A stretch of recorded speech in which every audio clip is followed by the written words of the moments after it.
కరీంనగర్ కీర్తి medical stores లో 30,000 రకాలకు పైగా మందులతో 24/7 కస్టమర్ సర్వీస్. Phone number 8712613575.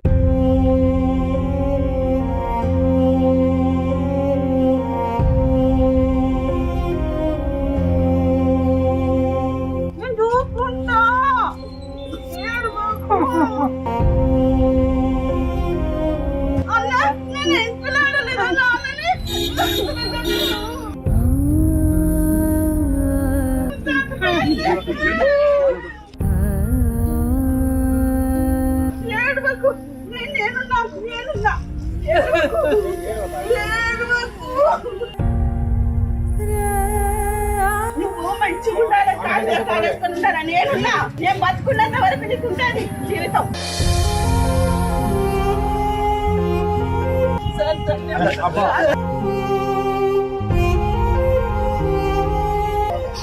నేను చచ్చేదాకా మీరు రుణపడి ఉంటాను సార్. నేను నమస్తే, welcome to Suman TV Karimnagar. నేను మీ అనిల్. అయితే నేను సోషల్ మీడియాలో ఒక వీడియో చూడడం జరిగింది.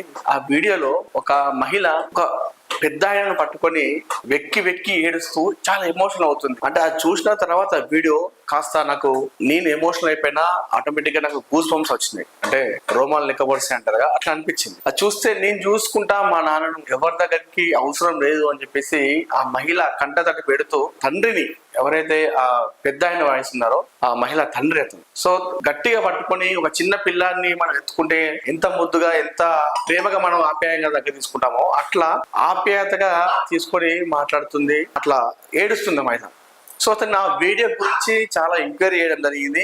ఇది ఎక్కడ జరిగింది, అసలు ఏంటి అని చెప్పేసి ఆరాధిద్దామని చెప్పేసి కాస్త బ్యాక్గ్రౌండ్ లో దీని గురించి తెలుసుకుంటే అది మన కరీంనగర్ చెందినటువంటి స్పందన అనాథ వృద్ధాశ్రమం నడిపిస్తున్నటువంటి శ్రీనివాస్ గారు మన అందరికీ సుపరిచితులే. ఎందుకంటే గతంలో మనం సుమన్ టీవీలో ఒక కథనాన్ని ప్రచారం చేసిన తర్వాత ఒక ప్రభుత్వ పాఠశాలలో టాయిలెట్స్ కూడా కట్టేయడం జరిగింది. చాలా మంచి కార్యక్రమాలు చేసుకుంటారు. వృద్ధాశ్రమంలో కూడా చాలా మంచి మంచి కార్యక్రమాలు చేస్తూ ఉంటారు. ఆయన ఎంతో మందిని అనాథాలను చేరదీయడం అట్లా చేస్తుంటారు. సో ఇదంతా ఒక 3 నెలల కింద ఇదంతా స్టోరీ జరిగినట్టుగా తెలుస్తుంది. 3 నెలల కింద మన కరీంనగర్ బస్ స్టాండ్ లో ఒక వృద్ధుడు ఉన్నట్టుగా ఆయనకు పోలీసులు సమాచారం అందిస్తే ఆయన వెళ్ళి తీసుకురావడం జరిగింది. తర్వాత ఒక 3 నెలల తర్వాత ఇదంతా జరిగింది. తర్వాత ఆ వృద్ధుడు ఎక్కడైతే వాళ్ళ మహిళ వాళ్ళ కూతురు దగ్గర వెళ్ళిన తర్వాత ఈ సీన్ అంతా కూడా జరిగిందట. అసలు ఏం జరిగింది, ఆ బస్ స్టాండ్ దగ్గర ఎందుకు కనిపించాడు ఆ వృద్ధుడు, తర్వాత ఏం జరిగింది, మళ్ళీ వాళ్ళ కొడుకులు ఉన్నప్పుడు కూడా ఎందుకు పట్టించుకోకుండా ఆయన బస్ స్టాండ్ దగ్గర ఎందుకు తిరుగుతున్నాడు కరీంనగర్లో అని మాట్లాడదాం. అన్న ఒకసారి ఎలా ఉన్నారన్న? సో మనకు అందరికి తెలిసిన వ్యక్తే శ్రీనివాస్, డాక్టర్, ఆర్ఎంపీ డాక్టర్ పనిచేస్తుంటారు. మంచి మంచి సామాజిక కార్యక్రమాలు చేస్తుంటారు. అసలు అన్న చెప్పండి, ఆ వృద్ధుని పేరేంటిది, మీకు ఎక్కడ కనిపించాడు, అసలు ఏంటి సంగతి, తర్వాత జరిగిన సంగతి ఏంటి అసలు? ఓకే, అందరికీ నమస్కారం. మేము గత 4 సంవత్సరాల నుంచి ఇట్లా వెల్చాల గ్రామంలో అనాథ వృద్ధాశ్రమం నడిపిస్తున్నాం. అయితే మాకు కూడా ఏంటంటే మేము పోలీసుల నుంచి మాకు బస్ స్టాండ్ నుంచి ఫోన్ వచ్చింది ఫస్ట్. సరే ఇట్లా మరి ఒక బస్ స్టాండ్ లో ఒక ముసలాయన ఉన్నాడు, పాపం ఎవరు లేరట, చిన్న చిన్న దెబ్బలు కూడా దాక్కున్నాయి అని చెప్పి మాకు అక్కడ పోలీసులు మాకు బస్ స్టాండ్ నుంచి కాల్ చేశారు. ఎప్పుడు వచ్చిందన్న కాల్? 3 months బ్యాక్, 2-3 months మధ్యలో.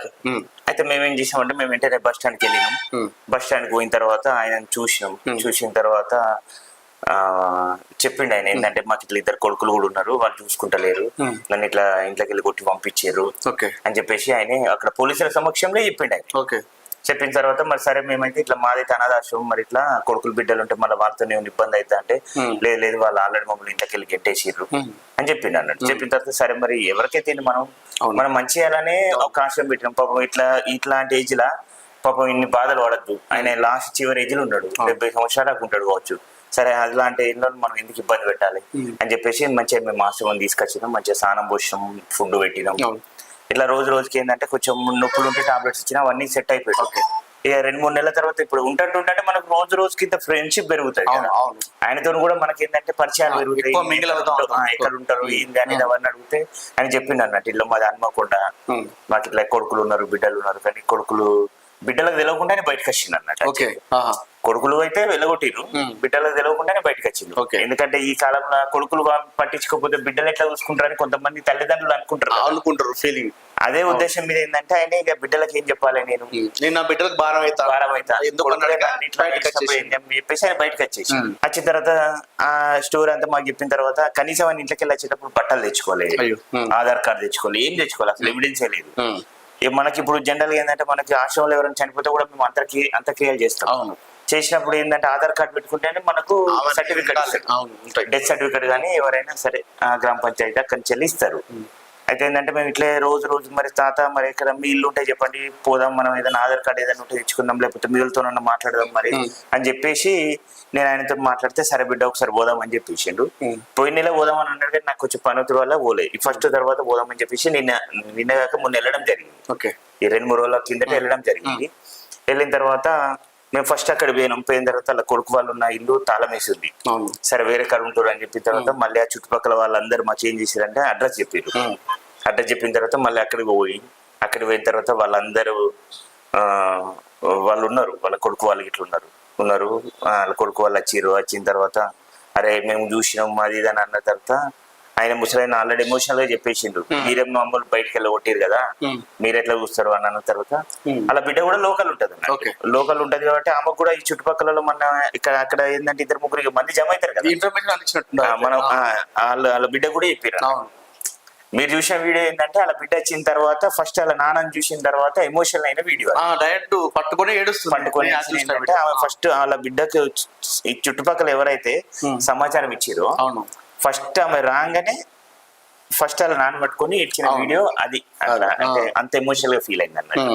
ఫీల్ అయిపోయి కొడుకు లేకపోయినా సరే నేను చూసుకుంటా, నేను బతుకున్న రోజులు మా నాన్న మంచిగా చూసుకుంటా అనేది ఆమె మాట్లాడితే నాకు కూడా నిజంగా సంతోషం అనిపించింది. అంటే ఈ కాలంలో కొడుకులు కాదన్న బిడ్డ అట్లా దగ్గర తీసుకొని నేను బతుకున్న రోజులు నేను చూసుకుంటాను అన్నదంటే నాకు సంతోషం అనిపించింది.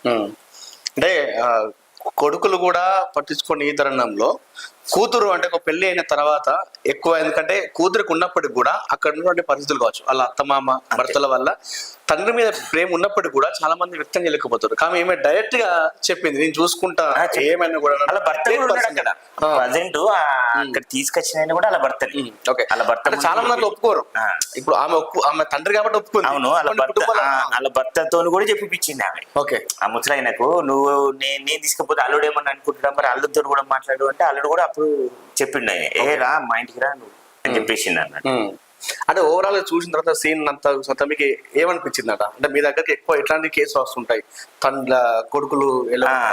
మెయిన్ ఏంటంటే ఇప్పుడు సమాజంలో ఎక్కువ అయితే చాలా మంది కొడుకులో ప్రియాటిస్తారు. అవును, కొడుకులో ప్రియాటిస్తారు కానీ కొడుకులు ఏంటంటే కొడుకులకి ఎక్కువ చదివించడం, ప్రైవేట్ స్కూల్ వేసి లేకపోతే కొడుకులను ఇంకా కొడుకులకు ఇంత సంపాదించాలి. అవును, బిడ్డకి ఏముంది ఇప్పుడు మనం సంపాదించిన దానిలో 20 లక్షలు 30 లక్షలు మరి అలాంటప్పుడు ఇక్కడ 2 కొడుకులు ఉన్నాయి చూడండి, వేరే ఇంటికి పోయిన అమ్మాయి తన్నించేది తీసి కదా. అవును, మరి అట్లాంటప్పుడు ఏంటంటే మనం కూడా ఇప్పటికైనా కొంచెం అవేర్నెస్ వచ్చి బిడ్డలు ఒక రకంగా కొడుకులు ఒక రకంగా కాకుండా అందరినీ సమానం. ఇప్పుడు కూడా ఈ జనరేషన్ లో కనీసం ఇప్పటికైనా జనాలు కావచ్చు పేరెంట్స్ కావచ్చు మారితే మంచిది. బిడ్డను ఒకలా కాకుండా కొడుకును ఒకలా కాకుండా చూస్తే. ఆ మహిళ పేరు ఐడియా ఉందన్నా మీకు? ఎందుకంటే మనం ప్రస్తావించాల్సిన అవసరం ఉందా మహిళ పేరు? ఉంది, చెప్పచ్చు. పేరు దేవిక. సో దేవిక గారికి నిజంగా థ్యాంక్స్ చెప్పుకోవాలి. అంటే కన్న తండ్రి కదా నేను థ్యాంక్స్ చెప్తానంటే ఇప్పుడు ఉన్నటువంటి జనరేషన్ లో అట్లా ఏం లేదండి. కన్న కొడుకులే వదిలేస్తున్నారు, కూతులు కూడా చాలా ప్లేసులు మనం చూసినాం కూడా. ఆస్తుల కోసం ఎంత గడిబిడి చేయడము, గొడవలు పెట్టుకోవడం. కానీ ఇలాంటి తరుణంలో వాళ్ళ తండ్రిని చూడగానే ఒక చిన్న పిల్లాడిలా ఏడుస్తూ నా నాన్నని చూసుకుంటా, నేను ఎటు వెళ్ళగొట్టను మంచిగా చూసుకుంటాను ఏడ్చుకుంటూ ఆప్యాయంగా తీసుకుంది. నిజంగా దేవికి గారి థ్యాంక్స్ చెప్తూ, అదేవిధంగా ఎవరైతే కరీంనగర్లో ఎక్కడైనా సరే ఈ పరిసర ప్రాంతాల్లో ఎవరైనా అనాథ వృద్ధులు కనిపిస్తే చాలు శ్రీనివాస్ బొమ్మకల్ చెందినటువంటి ఆర్ఎంపీ డాక్టర్ శ్రీనివాస్ గారు దగ్గరుండి తీసుకెళ్లి వాళ్ళ అనాథాశ్రమంలో వారిని పెడుతూ వాళ్ళ బాగోలు చూస్తున్నారు. మీకు కూడా once again thank you so much అండి. థ్యాంక్స్ అండి. సో ఇదండి మొత్తానికి పరిస్థితి. ఎవరైనా సరే అటు కొడుకులు కావచ్చు కూతుళ్ళు కావచ్చు, ఇందాక అన్న చెప్పినట్టుగా తారతమ్యాలు లేకుండా ఒక సందర్భంలో అప్పుడు జనరేషన్ అంత తెలియదు కాబట్టి, టెక్నాలజీ లేదు కాబట్టి కొడుకులను ఒకలాగా కూతుర్లు ఒకలాగా చూసుకునే వాళ్ళు, కొడుకుకి ఎక్కువ ప్రయారిటీ ఇవ్వడం, చదివించే విషయంలో కావచ్చు, ఏదైనా సరే. సో జనరేషన్ మారిపోయింది, అంతా చేంజ్ అయిపోయింది. ఇప్పుడు ఆడవాళ్ళు కూడా దూసుకెళ్తున్నారు ముందుకు మొగల కంటే ఎక్కువ. సో అలాంటి తారతమ్య భేదం లేకుండా చిన్నప్పటి నుండి ఈ జనరేషన్లో అయినా కూడా మంచిగా చూసుకోవాలని చెప్పేసి మనకు ఈ స్టోరీ చేసిన తర్వాత అయితే నాకు అర్థమైంది. కెమెరా పర్సన్ పెట్టెల ప్రవీణ్తో Anil, Suman TV, Karimnagar, Suman TV studio నుండి.